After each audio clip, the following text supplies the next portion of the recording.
다 함께 찬양 드리겠습니다.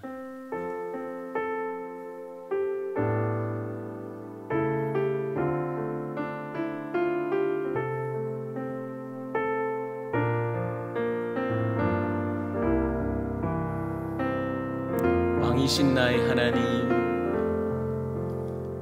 왕이신 나의 하나님,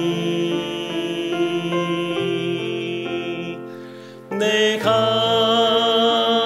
주를 높이고 영원히 주의 이름을 송축하리이다.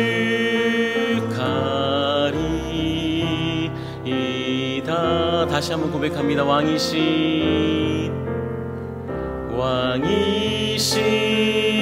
나의 하나님, 내가 주를 높이고 영원히 주의 이름을 송축하리이다. 이 시간 기도의 제목을 보시면서 함께 합심 기도하겠습니다. 하나님 성령 충만을 사모하는 일을 맞아 성령 충만이 우리 인생에서 만나는 모든 문제 해답을 깨닫게 하여 주옵소서. 아버지, 우리 성령 충만하게 하시고 사모하게 하시고 모든 성도 성령 충만을 받아 내면이 변화되고 회복이 치유 담대함을 얻게 하소서. 긴 과정 살아나게 하소서. 우리 자신 성령에 맡기게 하시고 순종하게 하소서. 우리의 생각과 말과 행동이 성령 충만의 열매가 나타나게 하소서. 나라와 시대를 지키게 하시고 다스리실 수를 알아주시고 이뿐 아니라 무너지는 모든 악한 죄를 무너지게 하소서. 우리 은퇴 회복하신 하나님 성령님 붙들어 주옵소서. 우리 시대에 성령의 지혜를 주소서. 모든 불승거를 막아 주옵소서. 특별히 공간지게 해주시고 성령의 풍성하게 하소서. 사포시고 죄를 모든 성공과 성공과 정리를 이룰 수 있는 합당한 일을 주시고 강력한 영권을 부어주셔서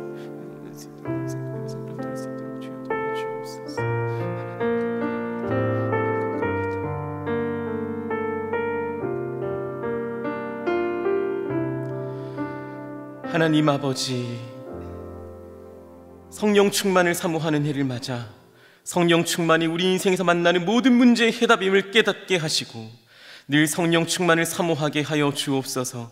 또한 모든 성도가 성령 충만을 받아 내면이 변화되고 회복과 치유와 담대함을 얻어 개인과 가정이 살아나게 하옵소서. 무엇보다 우리 자신을 성령님께 온전히 맡기고 순종하며 살 때에 우리의 생각과 말과 행동에 성령 충만의 열매가 나타나게 하옵소서. 나라와 이 시대를 지키고 교회와 다음 세대를 지킬 수 있도록 평등법과 포괄적 성교육을 막아 주옵소서. 이뿐 아니라 교회를 무너뜨리려고 하는 모든 악한 정책과 시도들이 무너지게 하옵소서. 이 어려운 때 우리 교회를 이끌어 가시는 담임 목사님을 더 강력하게 붙들어 주시고 코로나 시대를 잘 감당할 수 있는 성령의 지혜를 주옵소서. 주신 사명을 잘 감당하고 사역에 집중할 수 있도록 모든 사단의 공격을 은혜의 불성곽으로 막아 주옵소서. 특별히 건강을 지켜 주옵소서. 목사님의 가정을 성령께서 평안케 하옵소서. 담임 목사님께 엘리사에게 부어주신 갑절의 영감과 모든 사건과 사람과 상황과 환경과 문제를 능히 감당할 수 있는 압도하는 은혜를 주옵소서. 강력한 영권을 부어주셔서 시대적 사명을 힘있게 감당하게 하시고 다음 세대를 세우는 일과 복음 통일과 열방 선교를 잘 감당할 수 있게 하옵소서. 하나님, 주 앞에 무릎 꿇고 주 앞에 선 우리 모두에게 임하여 주시고 말씀으로 은혜에 주옵소서. 우리의 기도를 받아 주옵소서. 하늘의 은혜를 폭포수와 같이 내려 주옵소서. 예수님의 이름으로 기도하옵나이다. 아멘. 오늘 우리에게 주시는 하나님의 귀한 말씀은 사사기 19장 1절에서 2절까지의 말씀입니다. 구약성경 394면에 있는 사사기 19장 1절에서 2절 말씀을 다 같이 한 목소리로 읽도록 하겠습니다. 함께 읽습니다. 이스라엘의 왕이 없을 그때에 에브라임 산지 구석에 우거하는 어떤 레위 사람이 유다 베들레헴에서 첩을 취하였더니 그 첩이 행음하고 남편을 떠나 유다 베들레헴 그 아비의 집에 돌아가서 거기서 넉 달의 날을 보내매. 아멘. 집에 아이들만 둔 채 아내와 함께 외출을 했다가 집에 들어갈 때쯤이 되면 저도 모르게 걱정이 들 때가 있습니다. 정리는 잘 되어 있을까? 아이들이 해야 될 숙제나 해야 될 일들을 다 한 걸까? 집이 엉망이거나 해야 될 모든 일들이 멈춰 있는 게 아닐까 하는 생각을 하는 거죠. 이런 생각을 혹시나 하고 했는데 집에 들어가서 문을 여는 순간 역시나 할 때가 있습니다. 여러분도 그럴 때가 있으십니까? 제가 너무 놀라서 헉 하고 놀란 척을 하면 아이들은 어김없이 아 맞다 이렇게 말을 하곤 합니다. 아이들은 역시나 저는 아맞다족이라고 부르는데 아 맞다 정리해야 하는데 하하하 숙제해야 하는데 하하하 엄마 아빠 하하하 이럴 때가 많이 있어요. 그제야 불이 나게 무언가를 하러 분주하게 움직이는 자녀들을 보곤 합니다. 여러분의 집은 어떻습니까? 부모가 잠깐만 집을 비워도 집은 자유분방합니다. 우리가 계속해서 묵상하는 사사기는 어떻습니까? 부모가 잠시 집을 비운 정도가 아니죠. 묵상할수록 가슴이 답답합니다. 이스라엘은 부모가 없는 정도가 아닙니다. 부모가 아니라 왕이 없는 시대를 그들은 살았습니다. 왕이 온데간데 없이 집을 비우고 나라를 비운 것이 아니라 그들이 그들의 왕을 버려버렸습니다. 왕이 없는 시대, 진짜 부모가 없는 시대를 살아가는 그들의 모습을 우리는 사사기를 통해 계속해서 묵상하고 있습니다. 마음이 답답하지 않으십니까? 가슴이 아프시지 않습니까? 더 정확하게 말을 하면 하나님을 버려버린 채 어떠한 기준도 말씀도 없이 살아갔던 그들의 모습이 얼마나 비참하고 끔찍했는지 우리는 사사기를 통해 계속해서 묵상하고 있다라는 것입니다. 그 중에 가장 암흑했던 모습과 이야기가 오늘 19장 그리고 내일 20장에 담겨 있습니다. 이 19장은 어느 무명의 레위 사람의 이야기를 하고 있지요. 이름 모를 레위인을 통해서 하나님을 버려버린 시대, 하나님이 없는 이스라엘의 모습의 비참함이 어떠한지를 우리들에게 고스란히 보여주고 있습니다. 19장 1절은 이와 같이 말을 하지요. 힌트를 우리에게 주고 있습니다. 색이 다른 부분을 보십시오.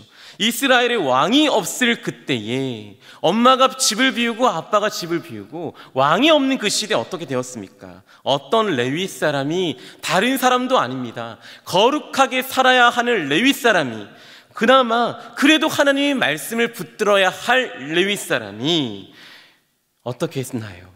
첩을 취하였더니 라고 하는 말로 시작을 하고 있습니다. 해서는 안 될 사람이 해서는 안 되는 짓을 하고 버젓이 하고 있는 것이지요. 답이 없는 시대입니다. 그는 레위 사람입니다. 제사를 섬기고 하나님을 섬기는 사람입니다. 하나님의 말씀의 기준을 따라 그 사람만큼은 그렇게 살아야 하는 사람입니다. 그런데 이스라엘에 왕이 없습니다. 정확히 말해 왕을 버렸습니다. 하나님이 더 이상 그들의 왕이 아니십니다. 레위 사람은 왕이신 하나님을 섬기는 사람인데 하나님이 더 이상 왕이 아니시니 그는 누구를 섬겨야 합니까? 그는 무엇을 해야 합니까? 그는 행복하긴 했을까요? 그렇지 않죠. 우리는 단 한 번에 그 사실을 알 수 있습니다. 왜요? 괜찮은 삶이 아니었습니다. 그는 첩을 두었습니다. 거룩해야 할 그 사람이 세상의 방식대로 더럽고 악한 짓을 행하고 있었다는 것입니다. 성경에서 첩을 취했는데 행복한 경우는 단 한 건도 없습니다. 그 말은 무슨 말입니까? 성경은 아내와 함께 행복하게 디자인했다는 것을 말하고 있는 것입니다. 아내가 아닌 그 어떤 누구와도 행복함을 말하고 있지 않는 거지요. 하나님을 섬겨야 하는 사람이 하나님을 제대로 섬기지 않고 살아갑니다. 그러다 보니 엉망입니다. 엉망의 이야기가 시작될 것입니다. 그 모습을 성경은 첩을 취한 한 사람의 모습으로, 레위인의 모습으로 우리에게 가르쳐주고 있는 것입니다. 고대 근동에서 첩은 주로 성적 대상이었습니다. 사랑의 대상이 아니라 성적 대상이었습니다. 또한 힘의 과시였다고 합니다. 내가 이 정도는 된다. 아내 말고 내 힘이 있으면 이 정도는 나는 누려도 된다라고 하는 악의 근원이자 그리고 힘의 과시였던 것입니다. 그래서 첩은 아내 관계, 남편과 아내의 관계가 아니라 주인과 노예의 관계였습니다. 그래서 그는 행복했을까요?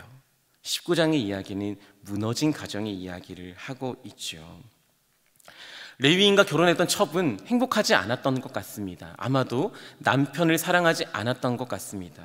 다른 남자와 행음합니다. 그리고 남편을 떠났습니다. 베들레헴에 있었던 친정집, 아버지의 집을 향해 갔습니다. 거기에서 지낸 지 벌써 4개월이 되었습니다. 첩이 집을 떠나 도망간 지가 4개월이 되었다는 거예요. 남편이자 주인인 레위 사람은 4개월 동안이나 무슨 연유인지 모르지만 첩이 떠났음에도 불구하고 찾으러 가지도 않았습니다. 4개월이 지나서야 무슨 연유인지 모르나 겨우 찾으러 갔습니다. 남편은 첩을 설득합니다. 그리고 다시 집으로 돌아가기로 한 모양입니다. 여인의 집에서 3일을 머무를 생각을 하고 있었습니다. 사흘이 지나면 아버지에게 말씀을 드리고 다시 집으로 돌아가야만 했습니다.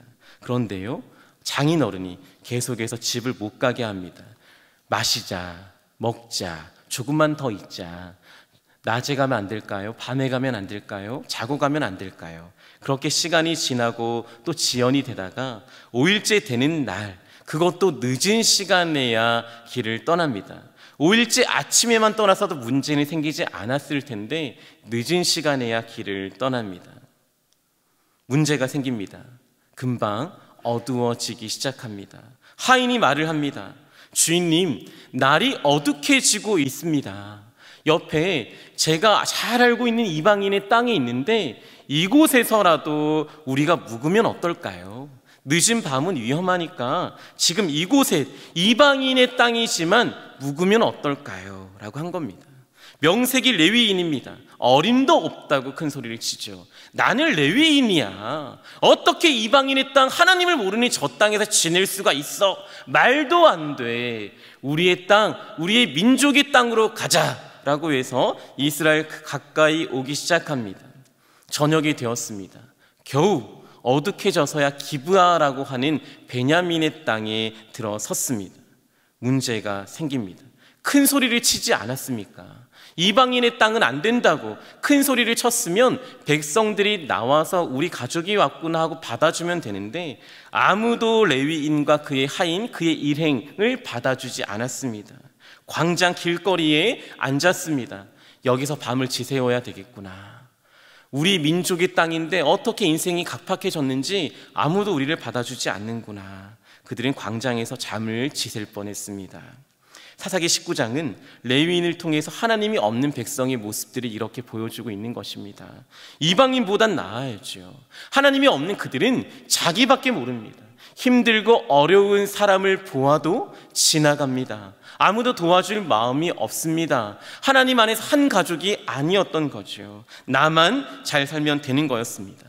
양심도 없는 줄 알았습니다. 그런데 한 명의 노인이 길을 지나가다가 레위인을 데리고 갑니다. 아니, 정확하게 말을 하면 데리고 갔어야만 했습니다. 왜요? 거기서 밤을 지새우면 끔찍한 일을 당할 게 뻔하기 때문입니다. 19장 20절 하반절입니다. 노인이 이렇게 말합니다. 제발 거리에서는 자지 말라. 보기 흉해서가 아니라 거기는 수많은 불량배들과 끔찍한 이들이 있었기 때문입니다. 거기서 자면 안 됩니다 라고 말을 했던 거죠. 그게 하나님의 땅이었습니다. 하나님 모르는 이방 땅을 거부하고 방문했던 기브아는 끔찍한 곳이었던 거죠. 밤에 다니면 안 되는 곳이었습니다. 홀로 거리를 활보할 수도 없는 그런 안전하지 못한 곳이 하나님의 백성의 땅이었습니다. 노인이 그 사실을 알았습니다. 그래서 이 사람을 집으로 데리고 갑니다. 안전하게 데려온 줄 알았습니다. 이제 사건이 끝난 줄 알았어요. 그런데 19장 22절에 이와 같이 말을 합니다. 그들의 마음과 상황이 여실히 드러나 있죠. 그들이 마음을 즐겁게 할 때에 그 성읍의 비류들이 그 집을 에워싸고 문을 두들기며 집주인 노인에게 말하여 가로되 내 집에 들어온 사람을 끌어내라. 우리가 그와 상관하리라. 그들이 마음을 즐겁게 할 때에 그들이 집에 들어왔으니 이제는 행복하겠구나, 이제는 즐겁겠구나, 이제는 모든 것이 해결되었구나 하고 생각을 했었습니다. 그런데 불량배들이 찾아왔습니다. 밖에서 광장에 있었다면 밤에 그들을 해치우려고 마음먹었을 그들이 집까지 쫓아왔습니다. 그리고 문을 두드리면서 네 집에 들어간 사람을 끌어내라. 우리가 그와 상관하리라 라고 말을 하고 있습니다. 끔찍한 일이 발생했습니다. 행복할 줄 알았습니다. 사사기의 이야기입니다. 하나님을 버리면, 하나님을 떠나면, 하나님의 기준이 없으면, 내 마음대로 쾌락을 즐기고 살면 행복할 줄 알았습니다. 행복했던가요? 아니요, 행복하지 않았습니다. 어김없이 불량배들이 찾아옵니다. 거기에는 평안이 없었습니다. 아무것도 없었습니다. 하나님의 땅이었지만 아무것도 아닌 것을 그는 경험합니다. 불량배들이 레위인과 상관하겠다고 말을 합니다. 여기서 상관하다라는 단어는요, 원어로 야다입니다. 야다라는 말을 많이 들어보셨지요? 성관계를 의미하는 단어입니다. 레위인은 남자인데요, 남자들이 다 찾아와서 성관계를 요구하고 있는 것입니다. 동성애가 정말로 만연했던 곳이고 끔찍함이 많았던 곳이고 지나가던 사람을 보면서 성적으로 착취하려고 하는 동네였습니다. 그것이 하나님의 백성이라고 일컫는 그들이 살고 있는 땅이었습니다. 연이어서 이런 일이 또 나타납니다. 무법천지의 이야기죠. 노인을 레위인을 내줄 수 없다고 말합니다. 대신 내 딸과, 내가 데려온 게 잘못이라면 내 딸을 내줄게. 그리고 레위인에게는 첩이 있는데 첩을 내주겠다라고 말을 합니다. 여인들이 무시당하는 땅이었습니다. 첩이 무시당할 수밖에 없는 땅이었습니다. 저는 말씀을 묵상하다가 생각했습니다. 내줄 거라면, 그렇게 비참하게 불량배들에게 내줄 거라면 왜 찾으러 간 걸까요? 4개월 동안 책임이라도 질 것처럼 생각하고 갔을 텐데 그렇게 내줄 거라면 도대체 왜 간 것일까요? 성적 대상 이외의 관계는 아니었던 걸까요? 신기한 점이 또 나옵니다. 첩을 결국 불량배들에게 내줍니다. 밖에서 불량배들에게 겁탈을 당한 첩이 있는데 레위인은요, 아침까지 잤던 것 같습니다. 그 사람이 레위인이 맞습니까? 그 사람이 하나님을 섬기는 사람이 맞습니까? 아침에 일어나서 집을 떠나려 합니다. 아침에 일어나서 집을 떠나려 합니다. 그게 아니죠. 그 여자를 찾으러 가야죠. 그런데 집을 떠나려 합니다. 첩을 찾으러 가는 것도 책임을 지려 하는 것도 아니라 그냥 도망가서 나 혼자 잘 먹고 잘 살려 하고 있었습니다. 무책임한 그 앞에 지난밤의 이야기가 성경에 기록되어 있습니다. 많은 남자들에게 겁탈을 당했던 여인은 살고 싶어서 그래도 자기를 책임지러 온 남편인 줄 알고 거기를 향해 기어갔습니다. 문지방 앞에서 쓰러져 죽어 있었습니다. 나는 그 여자를 버리고 가려고 하는데 문 앞에 죽어 있는 첩을 보게 되었습니다. 얼마나 부르짖었을까요? 그 밤에 나를 살려달라고, 나를 도와달라고, 나를 책임져 달라고 얼마나 부르짖었을까요? 구약 성경에서 가장 끔찍했던 장면이 등장합니다. 사사기 19장에 있는 살인 사건입니다. 오늘날에 있어도 신문 일면을 도배할 만한 이야기들이, 이 끔찍한 이야기들을 우리는 마주하고 있습니다. 이 모습이 바로 하나님이 없는 하나님 나라 백성들의 모습이었습니다. 하나님을 떠난 인간의 모습이었습니다.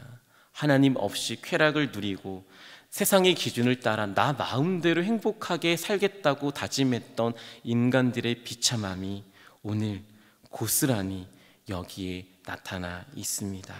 그렇다면 우리는 어떻게 해야 할까요? 어떻게 해야 이 문제를 해결할 수 있을까요? 다시 하나님을 찾아야 합니다. 하나님의 법을 찾아야 합니다. 하나님의 기준을 찾아야 합니다. 엄마 아빠가 있어야 집에 질서가 잡히듯이 하나님이 왕으로 서 계실 그때야 하나님의 백성들에겐 다시 한번 놀라움이 나타나고 있을 수 있는 것이지요. 참다운 평안은 하나님이 왕으로 앉아 계셔서 영적 질서가 잡힐 그때야 우리에게 주어지는 것인 줄 믿습니다.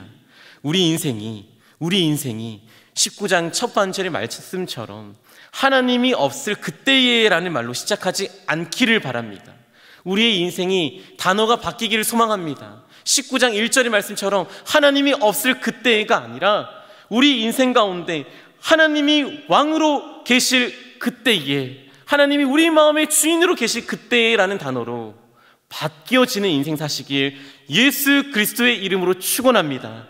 그때 진정한 평안과 행복이 우리들에게 있을 수 있을 줄 믿습니다.